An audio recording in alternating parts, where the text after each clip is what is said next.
তার প্রতি রেসপেক্ট আছে, তার প্রতি ভালোবাসা আছে, কারণ সে আমার সন্তানের মা। সে যে আমার জীবনে নাই, এটা যখনই আমার মনের মধ্যে আসে আমি মানে কিছুক্ষণের জন্য স্তব্ধ হয়ে যায় ভাই, যে সে আমার লাইফে নাই। আমি তার প্রচণ্ড রকমের ভালোবাসি ভাই। এখনও নিকা নামার মধ্যে 18 নম্বর কলমে আমি তার কোনো রাইটস দেই নাই, সে আমাকে ডিভোর্স দিবে, তো কোনো রাইটসই নাই। আমি তখন তার কাছ থেকে জিজ্ঞেস করি এই রাইটস লেখাইছি যে তুমি তোমার পক্ষ থেকে আমাকে ডিভোর্স দিতে পারবা না, কারণ আমি জানি তার ডিভোর্সের হাত খুব চালু।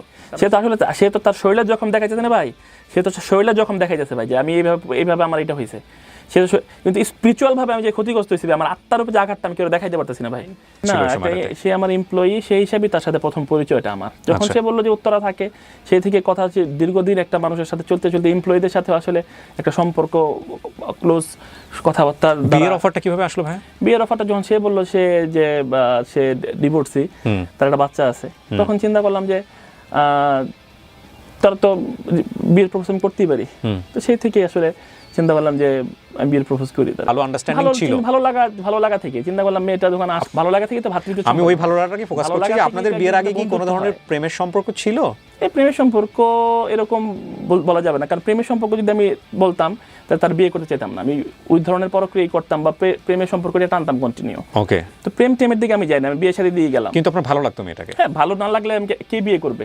প্রত্যেকটা ছেলেই যে তার পার্টনারকে বাছাই করে, ভালো লাগার মানুষকে বাছাই করে। ভালো লাগার পেছনে মানে কি কারণ ছিল যেটার কারণে মনে হয়েছে যে এই মেয়েটাকে আমার সংসারী করা উচিত? আমি জানতে চাচ্ছি এই কারণে, পুরো অনুষ্ঠানটা শুনে আমার কাছে বেশ কিছু জিনিস খুব সাংঘর্ষিক মনে হয়েছে। একটা যেটা হচ্ছে যে উনি বলেছেন যে বিয়ের পরে খুব কনজারভেটিভ একটা লাইফ ওনাকে লিড করতে বলা হলো, আর বিয়ের আগে আপনি তাকে দেখেছেন যে সে একটু অন্য ধরনের, যেটা আপনার সাথে হয়তো বা আপনার ফিলোসফির সাথে সাংঘর্ষিক হতে পারে। তো এই জন্য আপনার ভালো লাগলে তো আসলে এমন একটা মেয়েকেই ভালো লাগার কথা যে ধরেন একবারে দিনী বোন যাকে আমরা বলি পুরোপুরি। আমি রেসপেক্ট রেখেই বলছি, আমার বলাটা শব্দ চয়নের জায়গাটা হয়তো একটু অন্যরকম হতে পারে, আমি ক্ষমা চেয়ে নিচ্ছি। তো সেখানে আমি দেখলাম যে আপনি এমন একজনকে পছন্দ করলেন, তিনিও ধর্মকর্ম করেন বাট ওই রকম কনজারভেটিভ না। তো এটা আপনার তাহলে তাকে ভালো লাগবে কেন?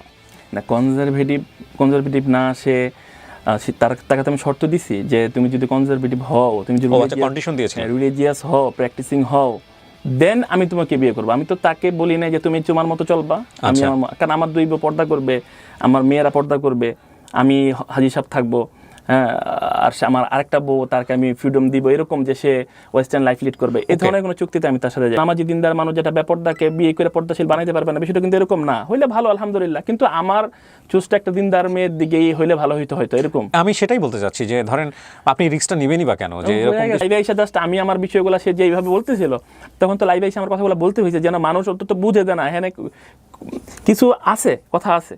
তো এর জন্য সে, আচ্ছা, এই যে আগেও আরো বিয়ে ছিল, এটা আপনি জানছেন কি ওনাকে বিয়ের পরে না বিয়ের আগে? বিয়ের পরে। ও আমার সাথে এগুলো সম্পূর্ণই গোপন করে গেছে, স্কিপ করে গেছে। উনিও তো বলেছে যে আপনার বিয়ের ব্যাপারে যে উনি একটা বলেছেন, উনি পরবর্তীতে জেনেছে আপনি আরো একটা ছেলে।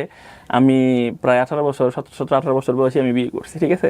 আমার বাচ্চা কাচ্চা নিয়ে আমি দোকানে আসতাম, তারা উদ্বোধন করতো, আসতো, যমুনাতে থাকতো, দোনো নিয়ে আমি যমুনাতে আসতাম, সেইগুলো সব দেখে শুনি। এগুলোর অ্যাভেলেবেল ভিডিও আমার কাছে আছে, ও যদি চায় এগুলো আমি পাবলিশ করতে পারি, আপনাদেরকে দিতে পারি। ও দেখেই বিয়ে করছে। আপনার যারা স্ত্রী ছিল তাদের সঙ্গে আপনার কথা হয়েছিল? না, আসলে অ্যাকচুয়ালি আমি কথা বলিনি তাদের সাথে। বিয়ে করার পরে আপনার আগের পরিবারকে জানবে কিনা, যেহেতু ছেলেমেয়েরা আছে তারাও একসময় জানবে, আমি তাদের কাছ থেকে আসলে তারা জানবে না এরকম, এগুলো গোপন রাখা যায় না আসলে, যে কয়দিন রাখা যায়। বিয়ে করার কিছুদিনের মধ্যে তারা জানা যায়, তারা একটু কষ্ট পায়, তাদেরকে আমি ম্যানেজ করি, কিন্তু আমি তাদেরকে জানাই তার বিয়ে করিনি, যে বল আমি বিয়েতে যেতেছি, আমার সাজায় গোছায় দাও, বিষয়টা এরকম ছিল না। কিন্তু বিয়ে যেহেতু আমার জন্য বৈধ, আল্লাহ যেহেতু নির্দেশনা দিচ্ছেন, ছেলে চাইলে 4টা মধ্যে বিয়ে করতে পারে, হ্যাঁ, সেকুলার সমাজে হয়তো এটা খারাপভাবে দেখে, কিন্তু আলহামদুলিল্লাহ এগুলো কিন্তু ইসলামের যে যুগ ছিল, আমাদের সালাফরা কিন্তু এগুলোতে অভ্যস্ত ছিলেন, একের দিক বিয়ে করছেন। তাদের সময় জিনা ব্যভিচার কম ছিল, তাদের ওয়াইফ বেশি ছিল। আমাদের বর্তমান সেকুলার সমাজে কিন্তু জিনা ব্যভিচারই বেশি, তারা বিয়ে করতে চায় না। ফেসবুকে 2000-4000 ফ্রেন্ড মেনটেন করে তারা।